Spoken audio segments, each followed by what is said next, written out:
Halo teman-teman, kami dari kelompok 1 mata kuliah Media Pembelajaran Sejarah dengan saya sendiri, Jesslyn Manalu, dan diikuti oleh saudari Yasinta Situmorang, lalu dengan saudara Ricardo Simanulang, dan yang terakhir yaitu Yeni Boru Sembiring. Itulah anggota dan foto-foto dari kelompok 1 pada mata kuliah Media Pembelajaran Sejarah. Invasi Mongol ke Korea dimulai dari sekitar tahun 1231 sampai terjadinya perdamaian di tahun 1270. Invasi itu terdiri dari lebih 7 gelombang kampanye besar yang dilakukan oleh Kekaisaran Mongol ke daratan Korea yang saat itu dikuasai oleh dinasti Goryeo. Dari beberapa gelombang kampanye terakhirlah yang berhasil membuat dinasti Goryeo tunduk kepada dinasti Yuan selama kurang lebih dari 80 tahun. Meski secara resmi Goryeo tunduk kepada dinasti Yuan, para bangsawan Goryeo tetap berjuang untuk kebebasan mereka. Dari perlawanan mereka yang paling terkenal adalah pemberontakan Simbaekye, dan berikut ini adalah sejarah invasi Mongol ke Korea selengkapnya.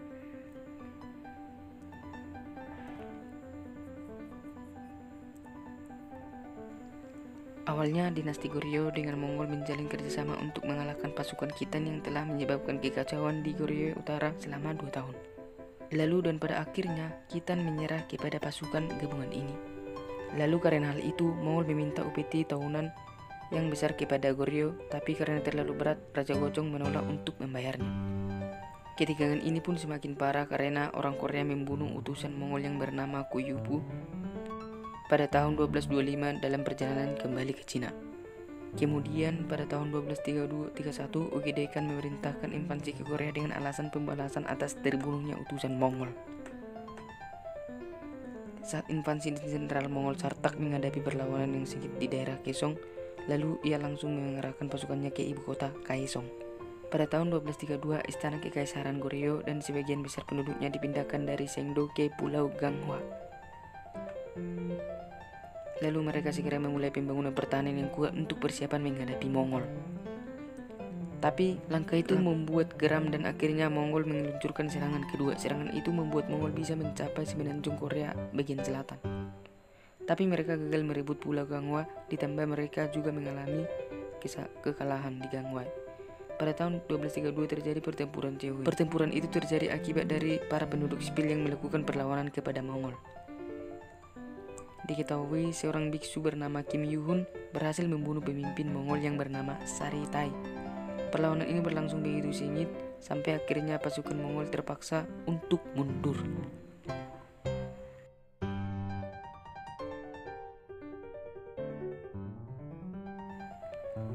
Pada tahun 1235, bangsa Mongol kembali meluncurkan serangan dan serangan itu berhasil menghancurkan sebagian provinsi Gyeongsang dan Jeolla. Saat itu perjuangan para penduduk sangat kuat dan pertahanan istana kerajaan di Ganghwa juga semakin diperkuat.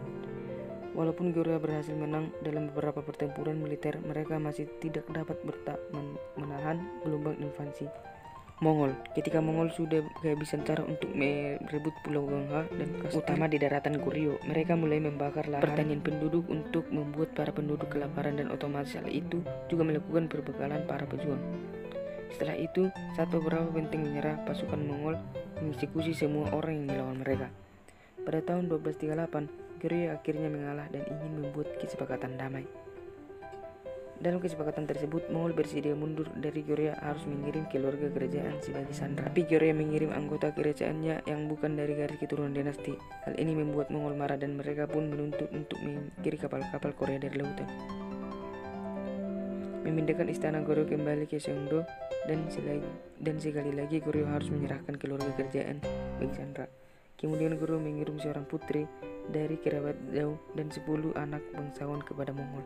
Tapi tuntutan yang lain tidak dipenuhi. Pada tahun 1242, mungkin karena kurang puas, bangsa Mongol mulai kampanye keempatnya ke Korea dengan tuntutan Goryeo harus memindahkan ibu kotanya kembali ke wilayah Sangdo. Guguk Khan mengirim Amakun ke Korea dan orang-orang Mongol berkemah di dekat Yeomju pada Juli tahun 1247.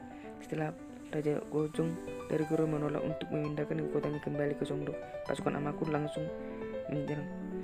Namun karena Gayuk Khan meninggal pada tahun 1248, pasukan Mongol pun mundur kembali.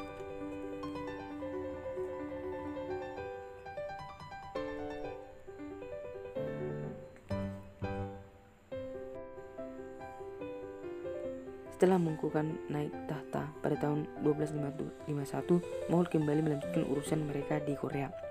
Lalu Mongke mengirim utusannya ke Korea untuk mengumumkan penubuatannya dan memanggil raja. Serta Mongke juga menuntut ibu kota Goryeo dipindahkan kembali ke Songdo. Tapi istana Goryeo menolak untuk membiarkan Raja Gojong menghadap ke Mongke karena kondisi yang sudah tua.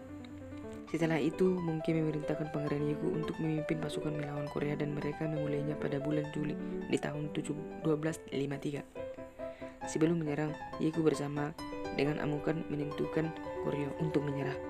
Tapi Goryeo menolak menyerah. Kemudian pemerintah Goryeo mengumpulkan kaum tani ke dalam benteng-benteng di gunung-gunung dan pulau-pulau. Bekerja sama dengan para komandan Goryeo yang telah pindah ke Mongol, Jalai Targi Kwarci berhasil merampok parondakan Korea. Ketika utusan Yeogu tiba di istana secara langsung, Chun dan ia akhirnya setuju untuk memindahkan ibu kotanya kembali ke Sangdo. Dan ia juga akan mengirim anak tirinya Anyong sebagai sandera. Dengan ini Mongol pun menyetujui gencatan senjata pada bulan Januari tahun 1254. Namun itu tidak lama setelah itu, Mongol mengetahui kalau para pejabat petinggi Goryeo masih berada di Pulau Gangwa, dan Mongke juga sudah tahu kalau pangeran yang dikirim Goryeo bukan dari garis keturunan asli dinasti. Kemudian Mongke kembali mengirim Jaratai untuk menghancurkan Korea. Jaratai berhasil menghancurkan sebagian, dan ia dengan kejam membantai banyak orang di benteng-benteng yang berhasil direbut. Lalu ia membawa lebih dari 200.000 orang sebagai tawanan. Itulah video media pembelajaran yang telah dirangkai sedemikian rupa oleh kelompok 1. Semoga video tersebut bermanfaat bagi semua penonton. Terima kasih.